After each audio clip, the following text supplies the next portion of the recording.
TVC, a TV do Correio da Manhã.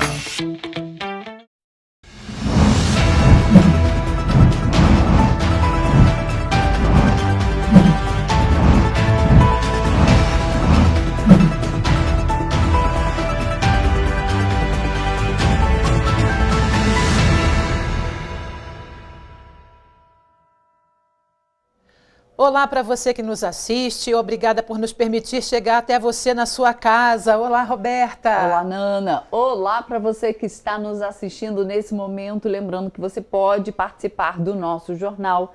Mande para cá sua reclamação, sua denúncia, sua sugestão de matéria para os nossos canais. Que vão aparecer na sua tela agora. E-mail tvccorreiodamanhã@gmail.com. E o nosso WhatsApp, o meio mais rápido de você entrar em contato com a gente, DDD 24 99839 8384. Mande a sua sugestão, como é que está a sua rua, se está tendo ônibus na sua cidade aí, no seu bairro. E diz pra gente, muito engarrafamento? Bauerfest começou ontem, né? Vamos ver como é que o trânsito na nossa cidade vai ficar nesses dias de festividade, né não? Vamos então às notícias deste sábado, dia 24 de junho. Fabricantes preparam robôs humanoides para executar tarefas em depósitos automatizados. Governador Cláudio Castro participa de jantar no Palácio das Laranjeiras com líderes empresariais.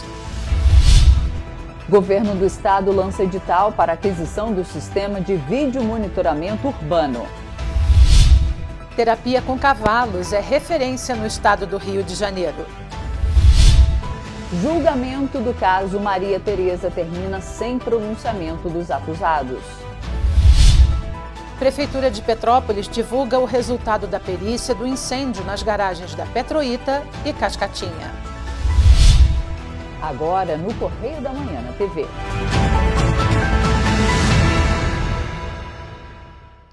E a gente começa a nossa edição desse jornal de final de semana especial para esse sábado, né, de fim de semana da primeiro final de semana da Bauerfest, com o Conselho Estadual de Turismo do Rio a todo vapor. O Parque Bondinho, no Morro da Urca, no Rio de Janeiro, foi palco de uma reunião do Conselho Estadual de Turismo na última terça-feira. Na ocasião, o presidente do Conselho e secretário de Estado de Turismo, Gustavo Tutuca, apresentou as ações já realizadas este ano pela Setur e Turisrio e também a programação para o restante do ano no Estado Fluminense. Na foto, não podia faltar todo o público e autoridades presentes em um dos principais cartões postais do Rio de Janeiro. Esse aí foi um dos destaques da coluna Magna Vita e a gente vai agora para um dos destaques da página nacional, luzes estranhas avistadas à noite. Moradores de várias cidades do interior de São Paulo ficaram surpresos na noite de segunda-feira, dia 19, ao avistarem luzes brilhantes e coloridas em formato de bolas no céu, a partir das 7 horas da noite. As luzes foram vistas também em municípios do Paraná, Minas Gerais e Goiás. Em relatos nas redes sociais, moradores de Araraquara, Pirassununga, Mococa, Santa Rita do Passa Quatro, Itatiba, São Carlos e Ribeirão Preto compartilharam impressões. Para especialistas, as luzes podem ser de lixo espacial ou de bólidos, que são meteoros brilhantes. E a gente faz agora um destaque na página de política dessa semana, onde Zanin é o novo ministro da Suprema Corte. O advogado Cristiano Zanin, responsável pela defesa do presidente Lula na Operação Lava Jato, foi sabatinado e aprovado pela Comissão de Constituição e Justiça do Senado Federal e pelo plenário na última quarta-feira, para assumir a cadeira deixada por Ricardo Lewandowski no Supremo Tribunal Federal. O placar foi de 21-5 na CCJ e 58-18 no plenário. Os questionamentos perduraram por quase 8 horas e antecederam a votação dos parlamentares. Vamos agora à notícia de economia, porque o Senado aprova arcabouço fiscal com mudanças, o texto volta para a Câmara. O Senado Federal aprovou na quarta-feira, dia 21, o projeto de lei complementar que cria o novo arcabouço fiscal. Por 57 votos favoráveis e 17 contrários. O texto foi aprovado na Comissão de Assuntos Econômicos do Senado por 19 votos a favor e 6 contra, e depois seguiu para o plenário da Casa. Como o texto apresenta mudanças em relação ao relatório inicial que chegou ao Senado, o projeto vai voltar para nova votação na Câmara dos Deputados. E a gente faz agora um rápido intervalo e na volta você vê que índices de obesidade no Brasil seguem crescendo mesmo com a adoção de hábitos saudáveis. Preocupante. E você vai ver também que programa do governo do estado do Rio de Janeiro para castração móvel gratuita está entre os maiores do mundo. O Correio da Manhã volta já.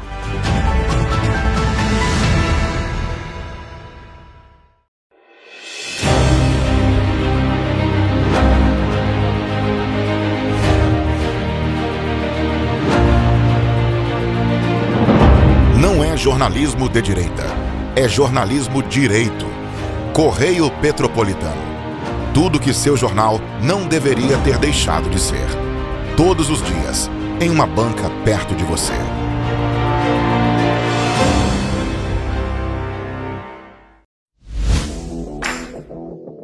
Para ter mais qualidade de vida, conte com a maior rede de academias de Petrópolis.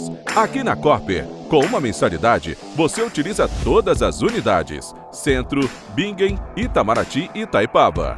Com planos a partir de R$ 84,00, a academia oferece ambientes modernos para você cuidar da sua saúde com segurança. Os espaços contam com dezenas de aparelhos de musculação, diversos equipamentos para aeróbico e funcional. Além, é claro, de profissionais qualificados e uma extensa grade de aulas coletivas, que inclui dança, bike, jump, wolf fit, step fit, entre outras.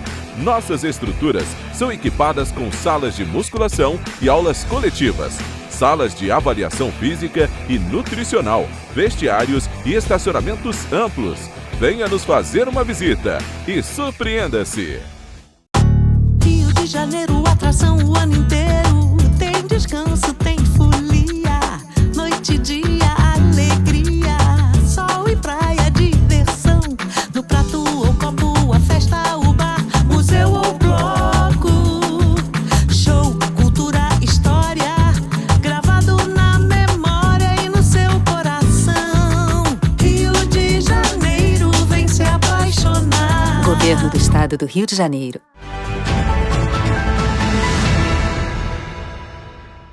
Estamos de volta.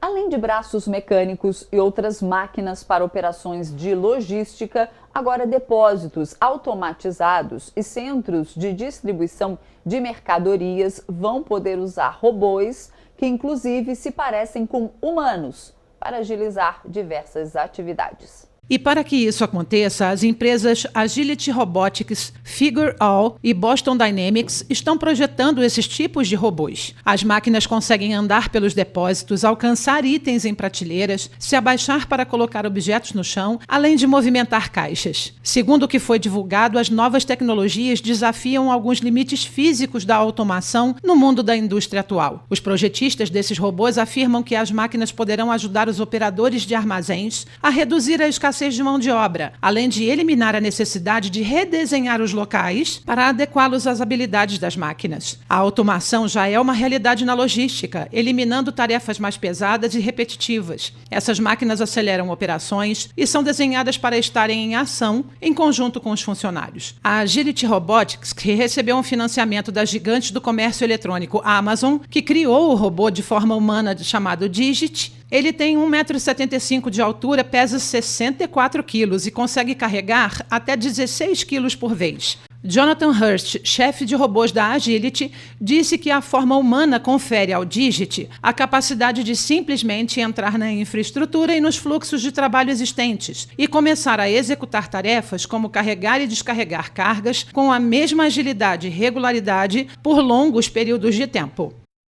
Em um jantar promovido pela Esfera Brasil na última semana, no Palácio das Laranjeiras, o governador Cláudio Castro reforçou aos empresários a capacidade do Estado em reassumir o protagonismo de exportações do Brasil, após a superação de adversidades fiscais.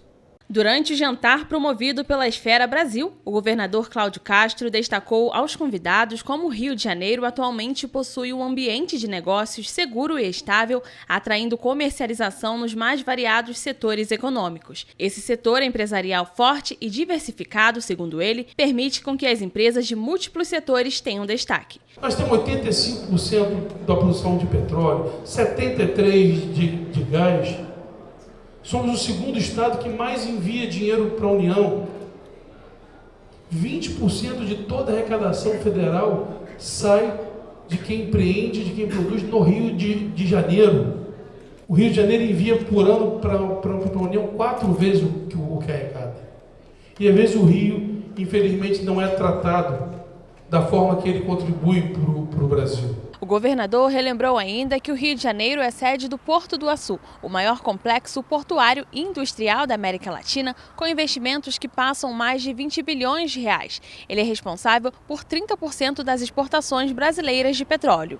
Os empresários presentes destacaram o potencial do Rio para o crescimento nacional e como o Estado é um importante ativo brasileiro, especialmente na receptividade de eventos nacionais e internacionais. Parabenizaram ainda o papel de liderança do Rio na produção energética e como destino de vendas ao exterior.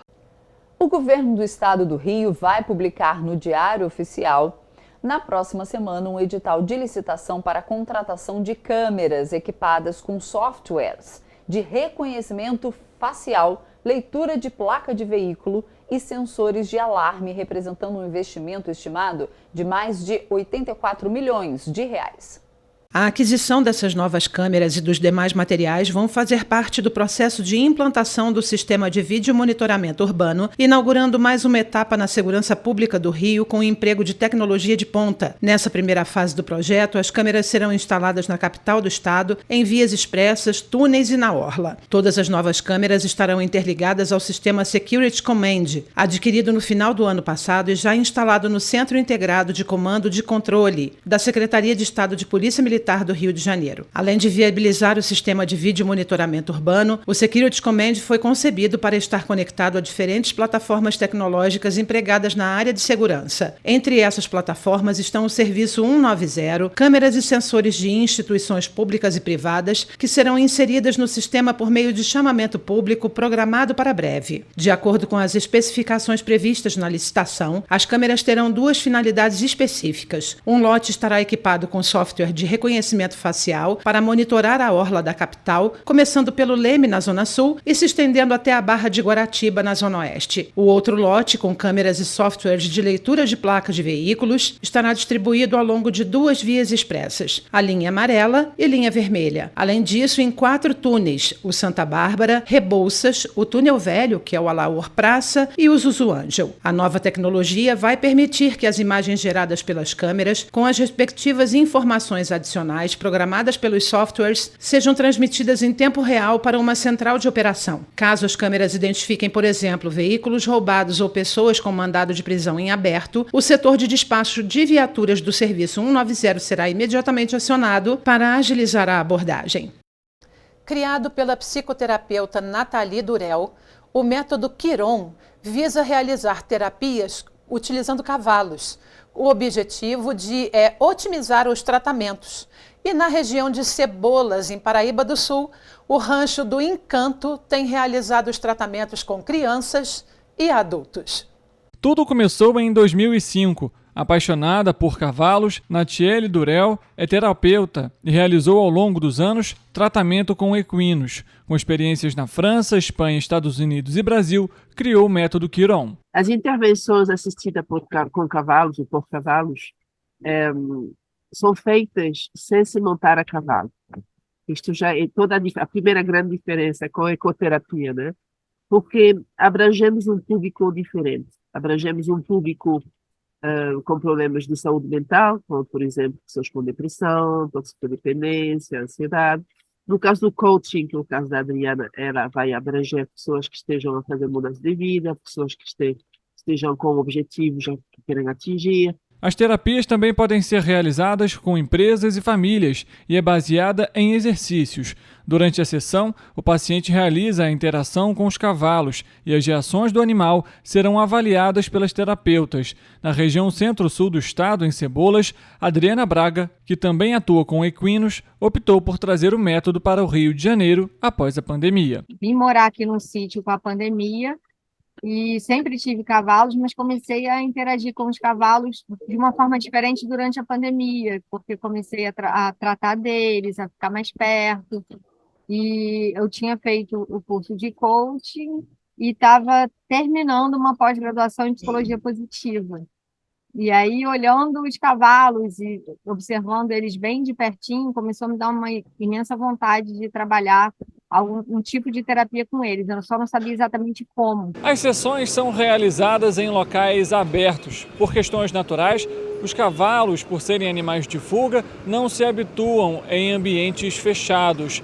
No rancho, em Cebolas, 6 animais fazem parte das terapias. E o cuidado com os equinos de forma mais natural possibilita melhores resultados. A primeira sessão é realizada em 2 etapas, uma no consultório e em seguida com os cavalos.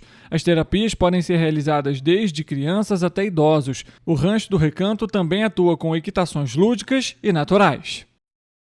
O índice de obesidade no Brasil segue crescendo, mesmo com a adoção de hábitos saudáveis. É o que apontam diferentes pesquisas realizadas por portais online, inclusive um levantamento realizado pelo próprio Instituto Brasileiro de Geografia e Estatística, o IBGE. Quase 6 em cada 10 brasileiros estavam com sobrepeso em 2021, ou seja, 57,25% da população. Antes da pandemia, em 2019, a taxa era menor, de 55,4%. A condição era maior entre homens do que entre mulheres. De acordo com o IBGE, a proporção de obesos na população com 20 anos ou mais de idade mais do que dobrou no país. Para Fabiana Mozdizensky, terapeuta especialista em autoestima e autossabotagem, a doença pode estar diretamente ligada à ansiedade. A sociedade está muito ansiosa demais para qualquer tipo de resultado imediato. Então, essa ansiedade prejudica muito a rede de saúde. Porque a ansiedade vai começar a gerar o quê? Pessoas comendo cada vez mais, tomando cada vez mais remédios, bebendo cada vez mais, e isso realmente gera um quadro lá na frente muito perigoso. De acordo com dados do Ministério da Saúde, tanto a obesidade quanto o sobrepeso tiveram crescimento no Brasil durante a pandemia. O confinamento e o distanciamento social auxiliaram no aumento dos índices de sedentarismo e também nas vendas de alimentos por aplicativo de delivery, onde há uma maior oferta de alimentos ultraprocessados e com alto conteúdo calórico. A obesidade, infelizmente, ela está como uma doença de pandemia, vamos dizer assim. Está estimado cerca de 30% da população brasileira até 2030 serem obesos, adultos obesos.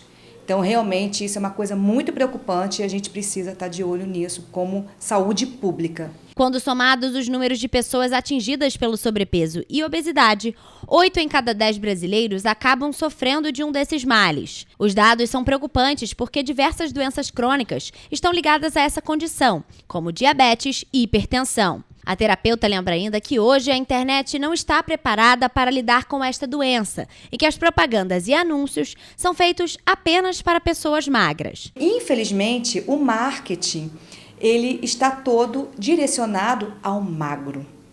Até quando você vê esses comerciais de comida, de fast food, tudo, você vê somente magro comendo. E aí gera uma autocobrança, uma autossabotagem de você querer ficar igual ao fulano, ao artista, à pessoa ali da mídia.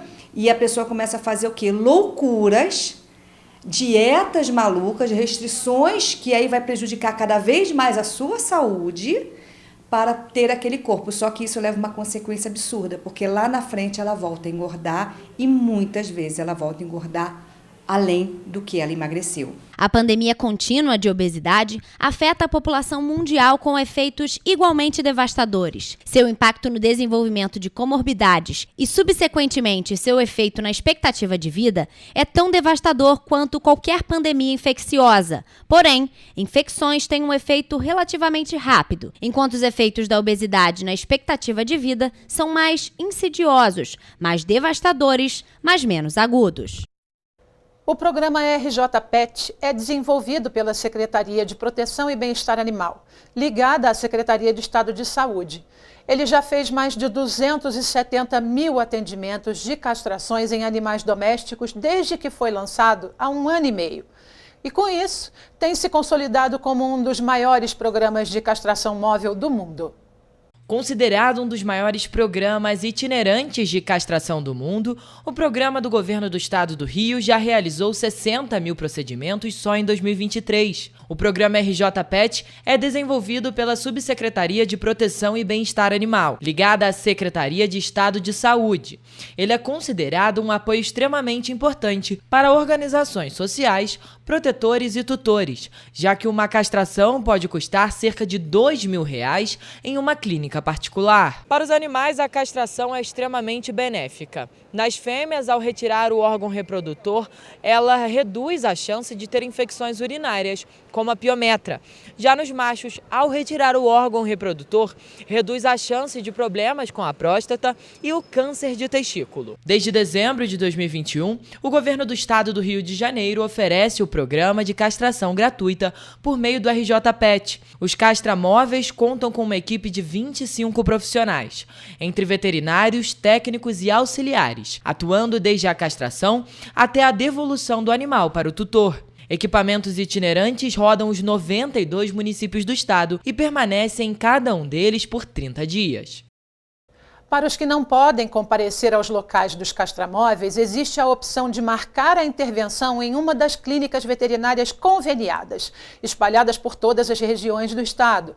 Para descobrir, basta acessar o site do governo do estado.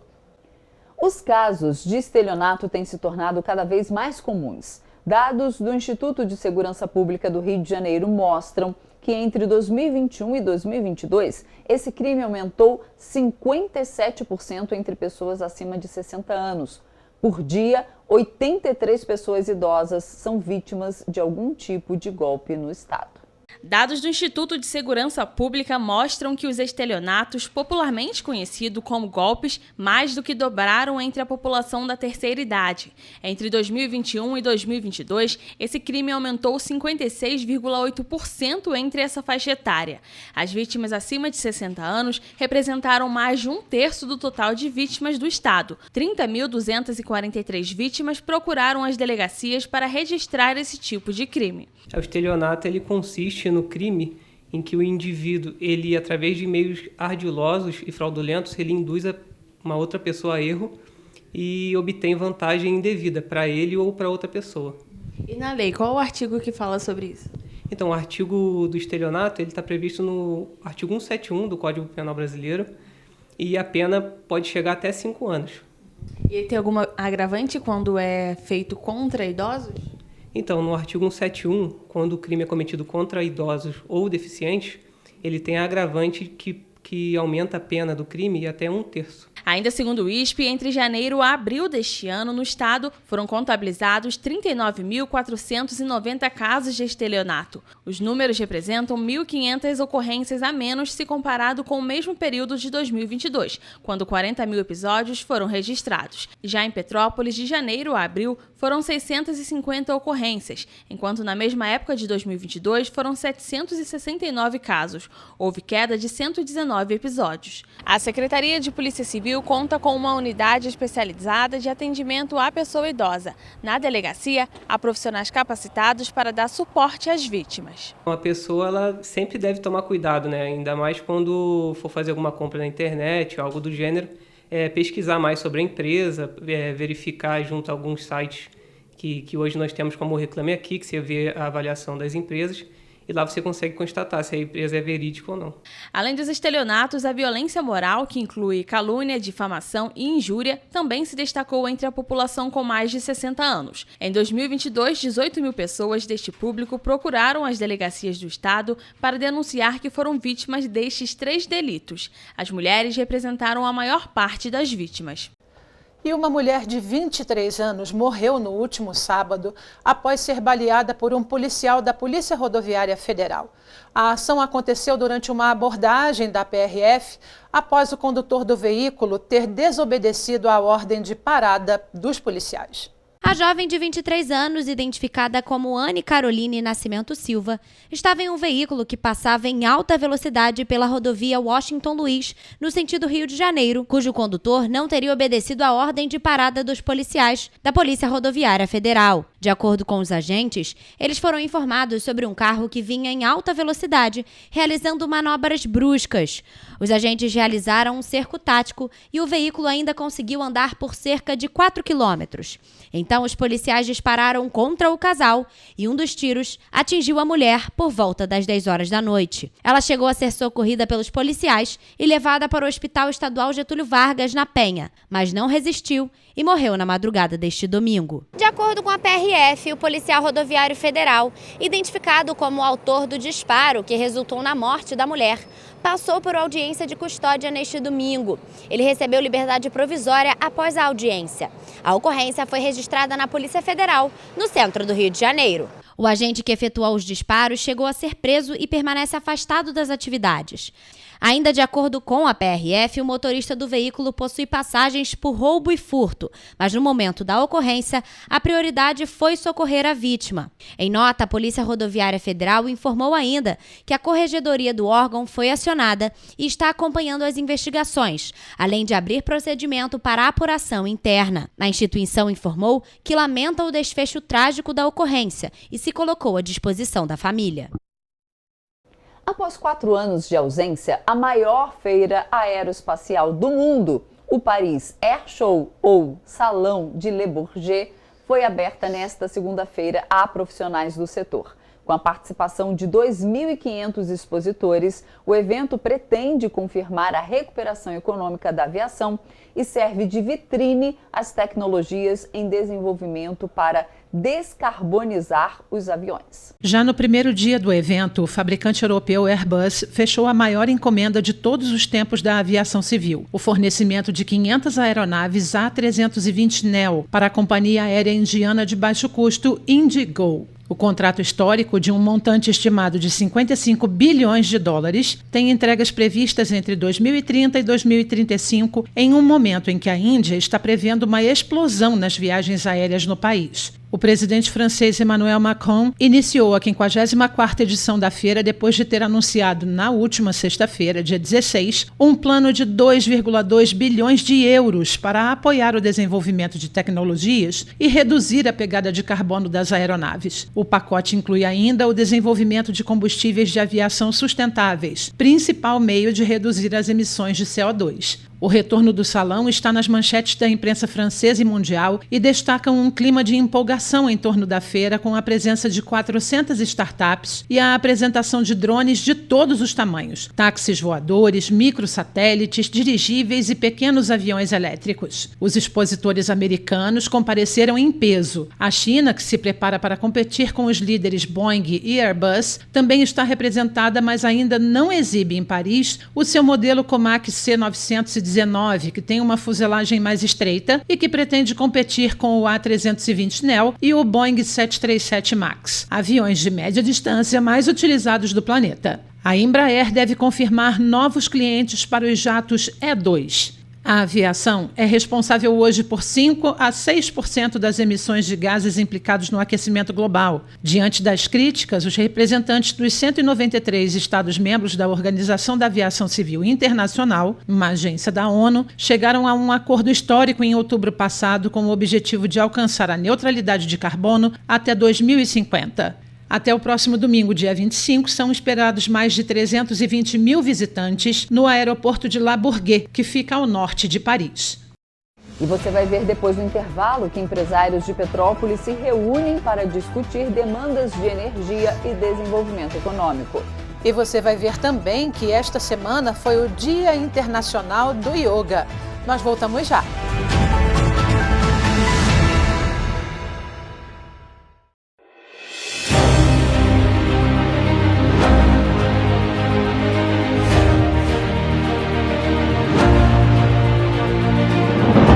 Não é jornalismo de direita, é jornalismo direito. Correio Petropolitano. Tudo que seu jornal não deveria ter deixado de ser. Todos os dias, em uma banca perto de você.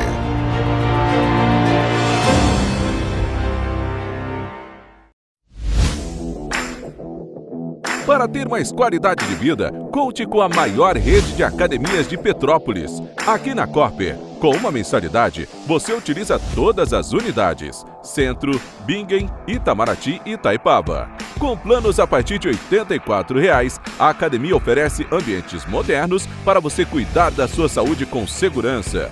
Os espaços contam com dezenas de aparelhos de musculação, diversos equipamentos para aeróbico e funcional. Além, é claro, de profissionais qualificados e uma extensa grade de aulas coletivas, que inclui dança, bike, jump, wolf fit, step fit, entre outras.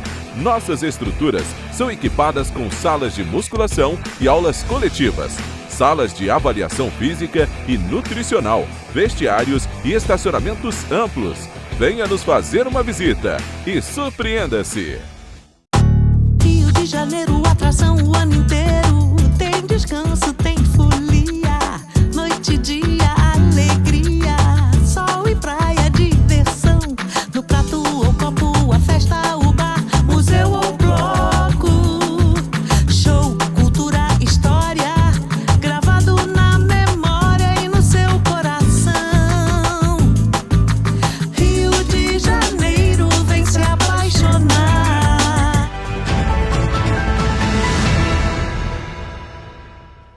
Estamos de volta. Pouco mais de um mês após o incêndio registrado na garagem das empresas Petroita e Cascatinha, a Prefeitura de Petrópolis emitiu essa semana o laudo de investigação feito pelo perito contratado pelo município.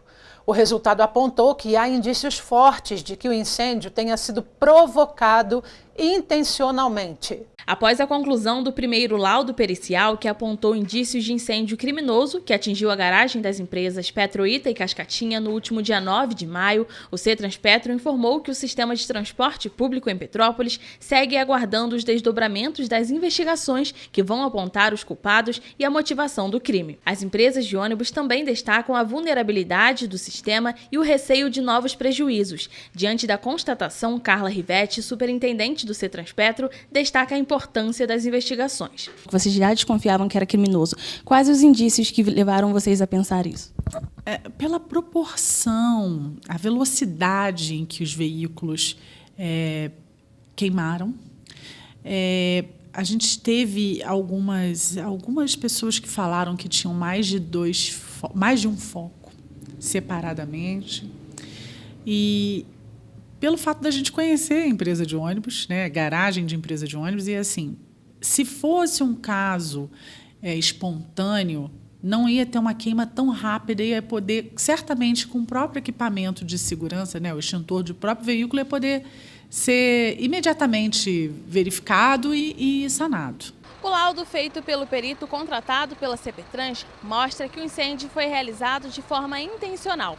O documento aponta ainda que houve obstrução da rampa que dá acesso à área superior da garagem e, por conta da proximidade com os ônibus, a chama se alastrou. O CETRANSPETRO informou que nenhum ônibus tinha seguro. Foram perdidos veículos seminovos adquiridos recentemente pelas empresas no plano de renovação da frota. O prejuízo financeiro chegou a 11,6 milhões de reais para a Petroita e 4,2 milhões para a Cascatinha. Em contrapartida, as empresas estão adquirindo novos veículos. São 5 veículos em até 30 dias, já tem 6. Ou seja, isso do dia 1º, tá? Do dia 1º de junho até agora, tá? Então, eram 5 veículos, até o dia 30 de junho já tem 6. Já existem 5 seminovos pintando. e mais 6 em recuperação também. Então, assim, a expectativa é que até o dia 15 de julho a meta seja cumprida e até extrapole, né? De acordo com a Prefeitura, o laudo com os resultados obtidos foi encaminhado para o Ministério Público Criminal, a Secretaria Nacional de Justiça, a Secretaria de Estado de Polícia Civil, a Câmara Municipal, entre outros órgãos que acompanham o caso. Mas o Ministério Público do Rio de Janeiro informou em nota que a Promotoria de Justiça de Investigação Penal de Petrópolis ainda não recebeu a perícia realizada pela CPTRANS e que o inquérito policial instaurado está em andamento. O Sindicato dos Rodoviários teve acesso à cópia do laudo apenas na manhã desta quinta-feira. Já a 105ª Delegacia de Polícia informou que recebeu o laudo e que as testemunhas foram ouvidas e diligências estão em andamento para esclarecimento dos fatos e conclusão do inquérito. A audiência realizada no dia 15 de junho sobre o caso da pequena Maria Tereza Vitorino Ribeiro, que morreu após ter engasgado com um pedaço de maçã no Centro de Educação Infantil Carolina Amorim em maio do ano passado, terminou sem a fala dos acusados. O julgamento começou às 10 horas da manhã e terminou por volta das 3h45 da tarde, após o juiz Luiz Cláudio solicitar que as réis ficassem em silêncio para que não se autoincriminassem. A medida é garantida pela Constituição brasileira por meio do artigo 186 e foi acatada pelas 3 acusadas.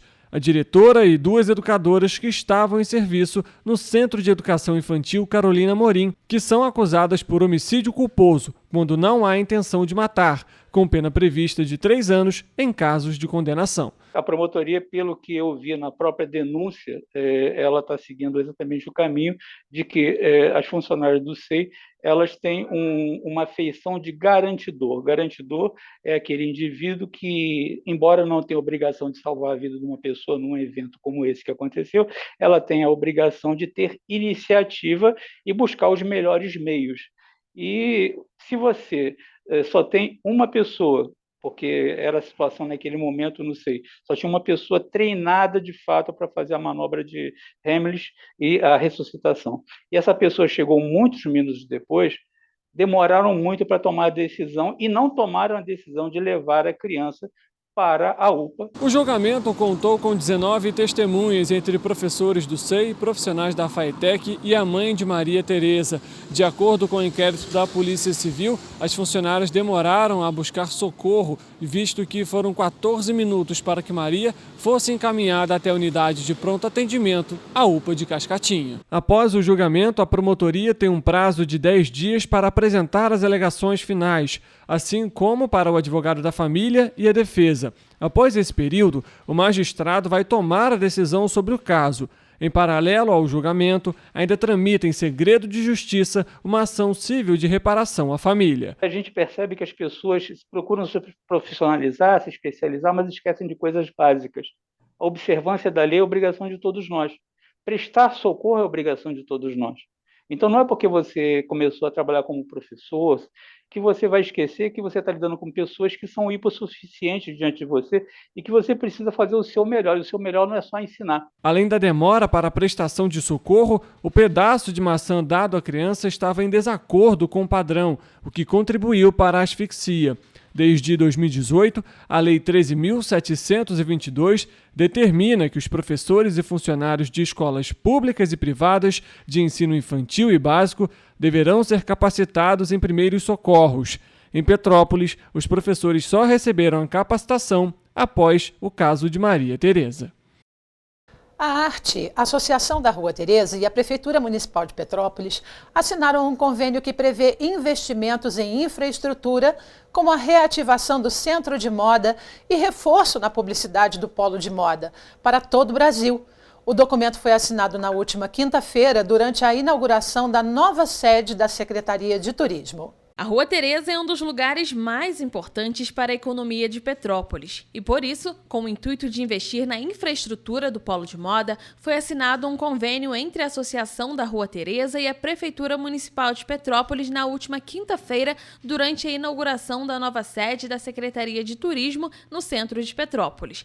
A presidente da Arte, Denise Fiorini, explica que o projeto já estava sendo discutido há meses. Nós vínhamos desde o ano passado, de janeiro, fazendo reuniões de quinzenal com a prefeitura, com os secretários, e viemos estreitando para sair esse convênio.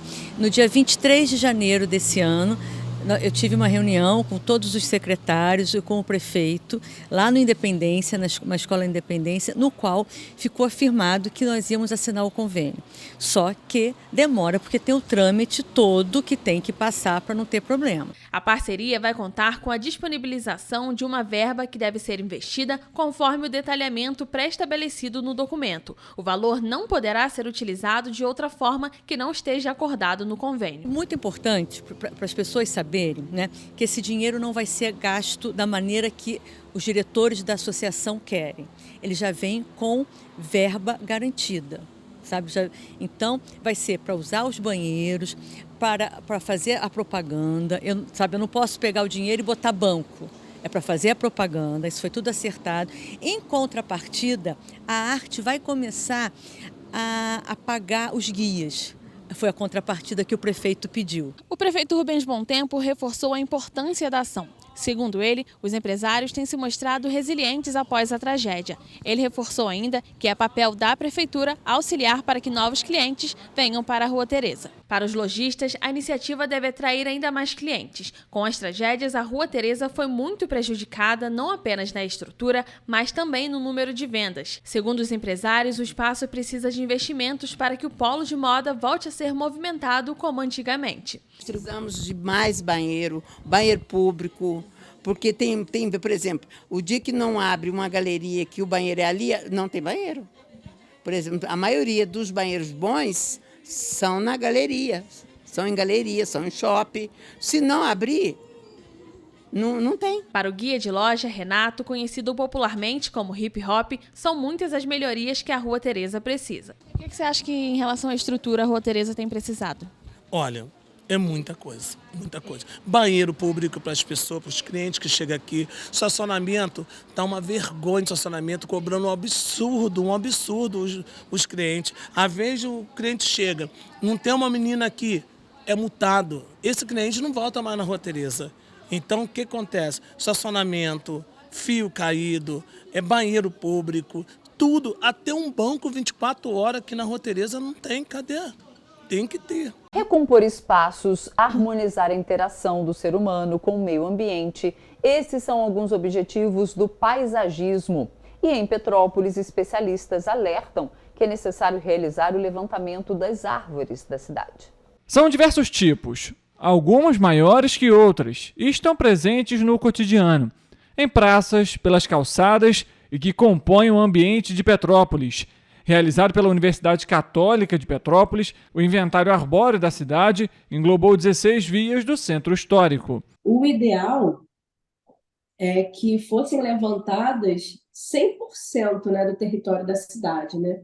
Mas esse eixo foi escolhido, essa poligonal, justamente por conta da vulnerabilidade que se apresentava lá na época do inventário, lá entre os anos 2018 e 2019, e por ser um trecho importante dentro do circuito da cidade como um todo. O inventário foi realizado entre 2018 e 2019 e tinha como objetivo identificar o tipo de árvore existente no centro de Petrópolis e a interação com a população.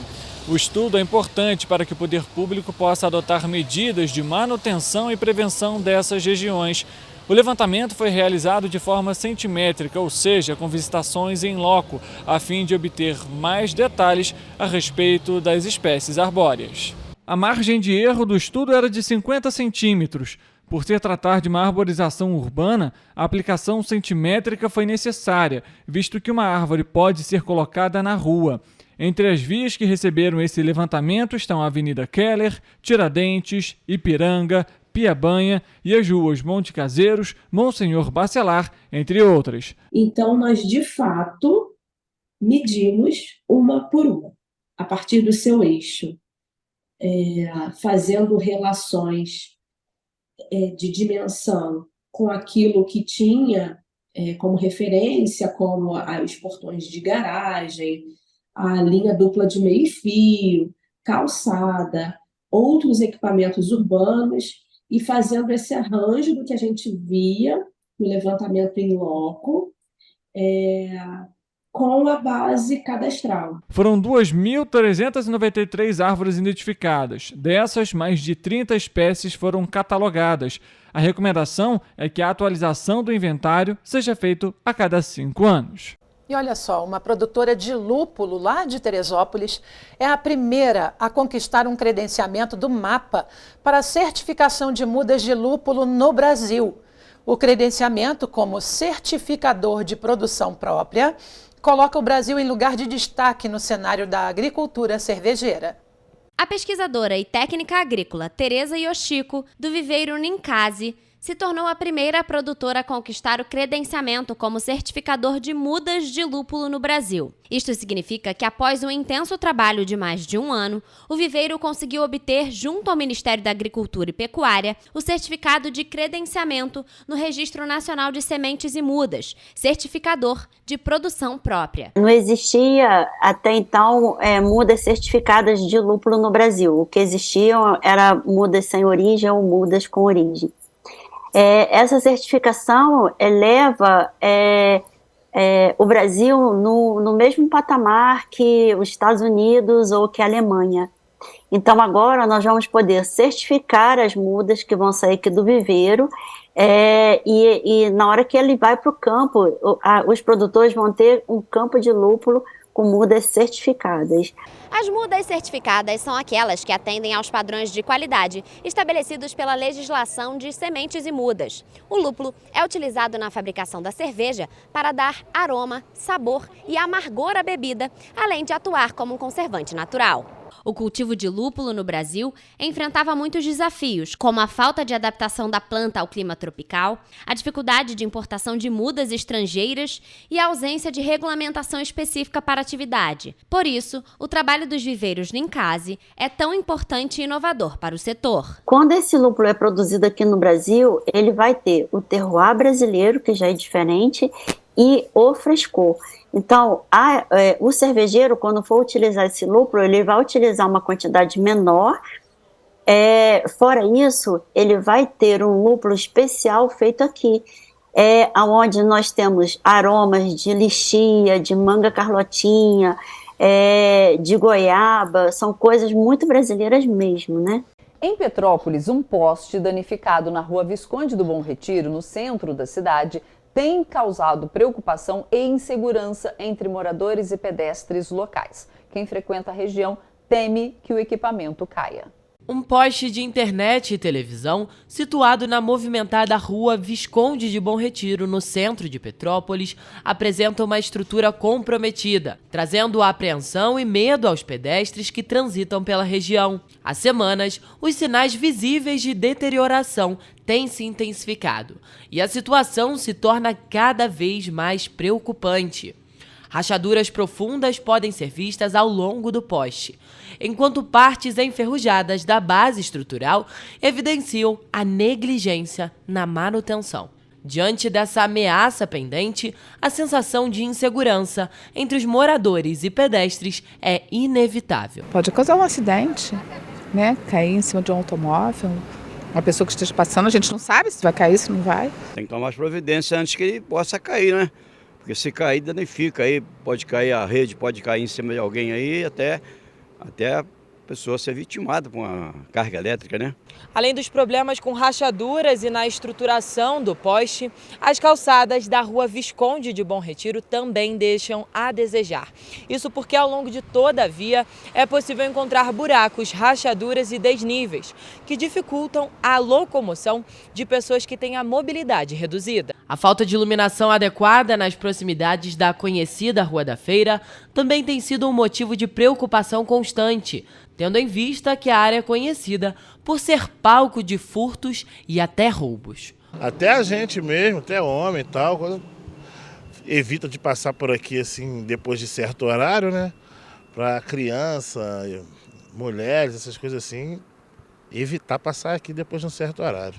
Nessa semana foi comemorado o Dia do Skate. A data se tornou oficial em Petrópolis no ano passado. Na época, os vereadores da cidade chegaram a se manifestar sobre a importância do esporte e pediram ações mais efetivas do poder público que beneficiem os praticantes da atividade aqui na cidade. Apesar disso, até hoje nada foi feito e na última quarta-feira, dezenas de skatistas se manifestaram no centro da cidade para reivindicar o acesso a espaços de lazer. Dezenas de skatistas se reuniram na Praça Duque de Caxias, em Petrópolis, na tarde desta quarta-feira, para expressar a paixão pelo skate e lutar pelos direitos de acesso a espaços adequados para a prática desse esporte. A praça foi o ponto de partida de uma manifestação que teve como destino final a Câmara Municipal. Os fundadores do projeto Skate Petrópolis que organizaram o encontro. Nossa ideia é fazer um protesto tranquilo ali na frente para mostrar nossa indignação, aproveitar também que ali é um lugar que a gente ocupa historicamente, mas que agora está sendo usado para o deguste em função da Bauerfest. E é isso, né? A gente sempre fica naquela disputa de espaço, mas a gente ocupa ali já há mais de 20 anos, então a gente gostaria de participar dessas conversas, sabe? Os skatistas destacaram a importância de ter mais áreas adequadas para a prática do esporte, não apenas para diversão, mas também para treinamento e aprimoramento das habilidades. Eles reivindicam a construção de novos espaços e a manutenção adequada dos que já existem. Essa pista aqui ela é de 2003, se eu não me engano, eu estava na inauguração, inclusive. E desde então nunca teve nenhuma reforma estrutural nela. Tudo que teve foi uma pintura, tapa-buraco. Você pode ver que aquele obstáculo ali, a outra rampa lá atrás, todos eles foram construídos pela gente. A gente juntando dinheiro, chega aqui, quebra, faz. Nunca teve nada nesse sentido. E aí quando foi final de 2019 para 2020, fizeram a pista de Itaipava. Não foi uma empresa especializada também que fez, então assim, no início a gente andava porque ela estava ok, mas já está bem degradada também, não teve nenhuma reforma. Durante muito tempo, os skatistas foram vistos com um certo preconceito, mas em 2020, pela primeira vez, o skate foi considerado um esporte olímpico. Durante as Olimpíadas de Tóquio, o Brasil conquistou 3 medalhas de prata. No ano passado, nessa mesma data, 2 vereadores instituíram uma lei, sancionaram uma lei na cidade reconhecendo o Dia do Skate como hoje, que é o Dia Internacional do Skate, né? Agora foi reconhecido o município. E aí criaram também a Semana Municipal do Skate. E dentro dessa lei, teoricamente, a prefeitura teria que promover o skate na cidade, fazer eventos e tal. A gente tentou entrar em contato, não conseguiu, e a gente quis fazer pela gente mesmo, para mostrar que a Semana do Skate vai acontecer, porque a gente ama o skate e vai fazer pelo skate sempre. Durante o encontro, foram realizadas missões com prêmios para os ganhadores. Assim vai ser essa parte, aí a outra parte vai ser o best trick na pista inteira. E nessa semana também foi comemorado o Dia do Yoga. Reconhecido pelo governo indiano como embaixador da tradição védica nas Américas, o professor tradicional de Vedanta, Jonas Mazetti, fundador e diretor do Instituto Vishwa Vidya em Petrópolis, esteve na Câmara dos Deputados em Brasília na última sexta-feira para discursar pelo Dia Internacional do Yoga, comemorado nesta quarta, dia 21 de junho. No dia 21 de junho é comemorado o Dia Internacional da Yoga, a prática milenar que busca o equilíbrio entre o corpo e a mente. Essa data foi estabelecida pela Assembleia Geral das Nações Unidas, em 2014, reconhecendo a importância do yoga para a saúde e o bem-estar das pessoas em todo o mundo.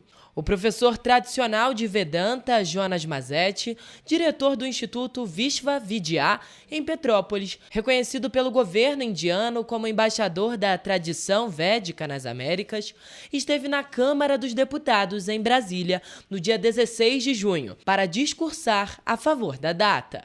Graças a um imenso trabalho da Mãe Índia e do povo indiano, toda a tradição védica que tem inúmeras dessas práticas está disseminada pelo mundo, contribuindo para a vida de milhares de pessoas.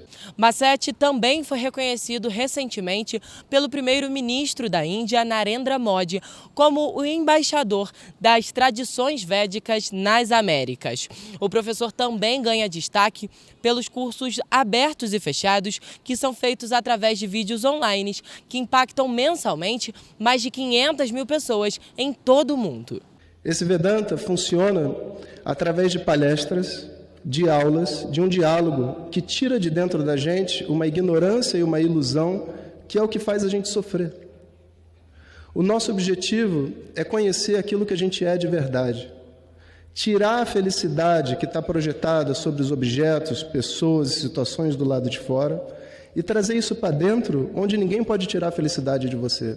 No Brasil, há uma forte comunidade de praticantes de yoga e estudiosos de Vedanta. Em 2017, o Ministério da Saúde incluiu a prática no rol de serviços da atenção básica do SUS. A instituição sem fins lucrativos, que leva o seu nome, faz inúmeros trabalhos sociais e hoje desenvolve em Petrópolis o Pequena Tribo, um programa educacional gratuito que oferece ensino extracurricular no contraturno escolar a crianças em comunidades petropolitanas. Na cidade imperial também são realizados retiros e a promoção das manifestações da cultura indiana, como o Festival de Vedanta e Autoconhecimento, que acontece anualmente também em Petrópolis e traz milhares de pessoas ao município.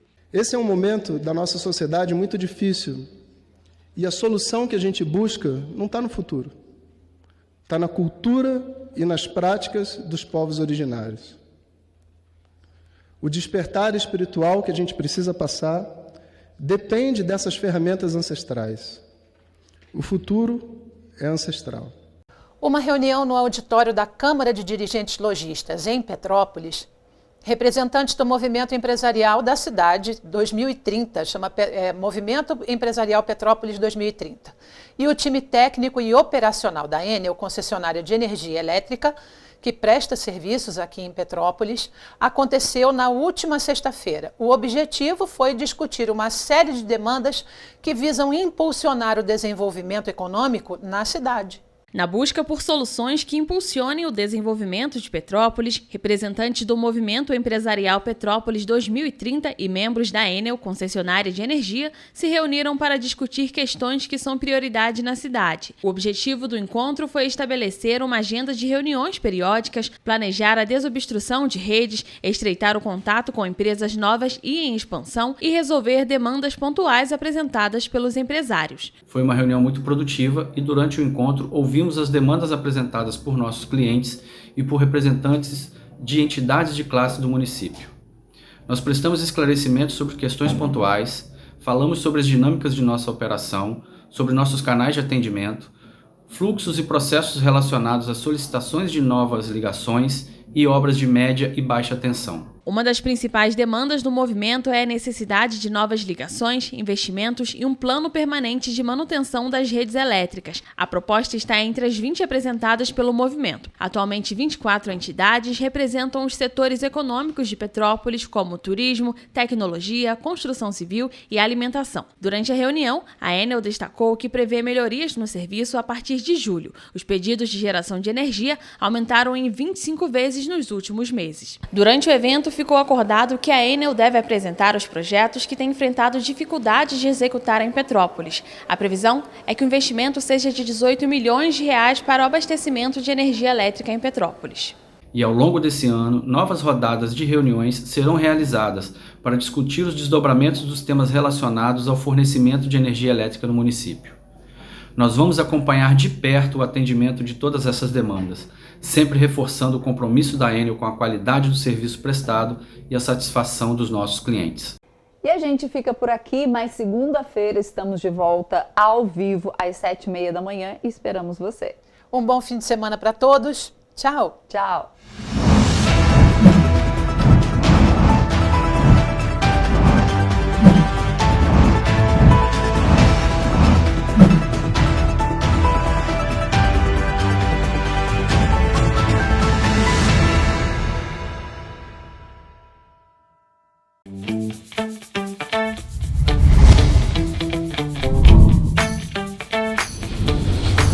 TVC, a TV do Correio da Manhã.